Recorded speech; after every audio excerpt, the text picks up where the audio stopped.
বিসমিল্লাহির রহমানির রহিম। আসসালামু আলাইকুম ওরহমতুল্লাহি ওবারাকাতুহ।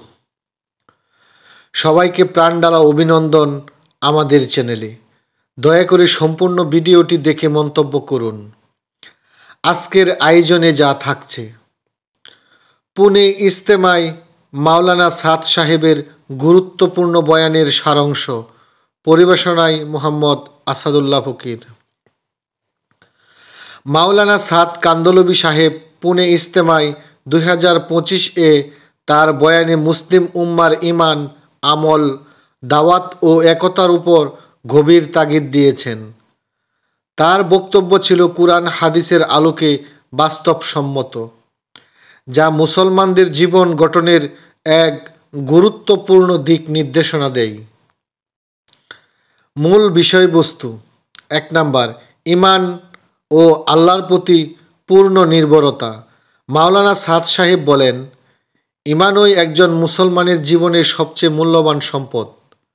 তিনি উল্লেখ করেন, ঈমান শুধু মুখের কথা নয়, বরং অন্তর থেকে বিশ্বাস স্থাপন করা ও জীবনের প্রতিটি ক্ষেত্রে তা অনুসরণ করা জরুরি। নবীজি সাল্লাল্লাহু আলাইহি ওয়াসাল্লাম এবং সাহাবাদের ঈমানের দৃঢ়তা তুলে ধরে তিনি বলেন, যখন ঈমান মজবুত হয় তখন দুনিয়ার যে কোনো পরীক্ষায় মুসলমান টিকে থাকতে পারে। আল্লাহর প্রতি পরিপূর্ণ নির্ভরতা ও আত্মসমর্পণ করার মাধ্যমে জীবনের প্রতিটি সমস্যার সমাধান সম্ভব।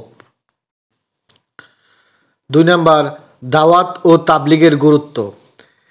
তিনি দ্বীনের দাওয়াতকে প্রতিটি মুসলমানের দায়িত্ব বলে উল্লেখ করেন এবং বলেন, নবীজি সাল্লাল্লাহু আলাইহি সাল্লাম এর মিশন ছিল আল্লাহর দাওয়াত পৌঁছে দেওয়া। তাই আমাদের এই মিশনে সামিল হতে হবে।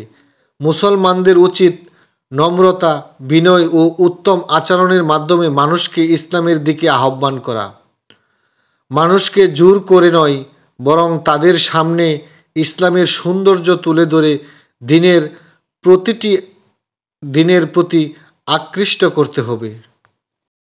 3 নাম্বার, আমল ও ইবাদতের প্রতি গুরুত্ব।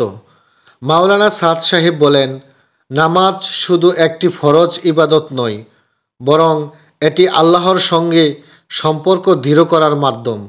সুন্নাহ মোতাবেক জীবনযাপন করা এবং প্রতিটি কাজে ইখলাস তথা নিষ্ঠা বজায় রাখা আবশ্যক। দুনিয়ার বাস্তবতার অজুহাতে দ্বীনি আমল থেকে দূরে থাকা যাবে না, বরং আমলকে জীবনের অগ্রাধিকার দিতে হবে। 4 নাম্বার, মুসলিম উম্মার ঐক্য ও সংহতির আহ্বান। তিনি জোর দিয়ে বলেন, পারস্পরিক বিভেদ, দলাদলি ও হিংসা বিদ্বেষ মুসলমানদের দুর্বল করে দিচ্ছে। ইসলামের মূল বার্তা হলো ভ্রাতৃত্ব ও ঐক্য। তাই দল মত নির্বিশেষে সকলে মুসলমানকে একসঙ্গে কাজ করতে হবে। মুসলমানদের মধ্যে ভালোবাসা ও সহানুভূতি বৃদ্ধির মাধ্যমে উম্মাকে আরও শক্তিশালী করা সম্ভব। 5 নাম্বার, দুনিয়ার মোহ পরিহার ও আখেরাতের প্রস্তুতি। মাওলানা সাদ সাহেব মনে করিয়ে দেন, দুনিয়ার জীবন অস্থায়ী, তাই শুধু দুনিয়ার আরাম আয়েশ নিয়ে পড়ে থাকা বুদ্ধিমানের কাজ নয়। প্রকৃত সফলতা দুনিয়াতে নয়, বরং আখেরাতে রয়েছে। মৃত্যু ও কিয়ামতের কথা স্মরণ করে নেক আমল ও আল্লাহর সন্তুষ্টি অর্জনের জন্য কাজ করতে হবে। পুনে ইজতেমা 2025-এ মাওলানা সাদ সাহেব এর বয়ান মুসলিম উম্মার জন্য অত্যন্ত গুরুত্বপূর্ণ বার্তা বহন করে। তিনি দ্বীনের প্রতি অবিচল থাকার আহ্বান জানান এবং বলেন, মুসলমানদের উচিত আল্লাহর দাওয়াতের কাজে নিজের জীবন উৎসর্গ করা। যারা আল্লাহর প্রতি পরিশ্রম করবে, আল্লাহ তাদের পথ সহজ করে দিবেন। সূরা আনকাবুত 59 নং আয়াত। মাওলানা সাদ সাহেবের এই বয়ান আমাদের প্রত্যেকের জন্য এক মহান শিক্ষা। এখন সময় এসেছে আমল করে তা বাস্তবায়ন করা। ভিডিওটি ভালো লাগলে সকলে শেয়ার করে সাদ সাহেবের এই গুরুত্বপূর্ণ নসিহতগুলো মুসলিম উম্মার মাঝে ছড়িয়ে দিন এবং চ্যানেলটি সাবস্ক্রাইব করুন, কমেন্টস করুন। আপনাদের পাশে থাকার সুযোগ করে দিন। আল্লাহ হাফেজ।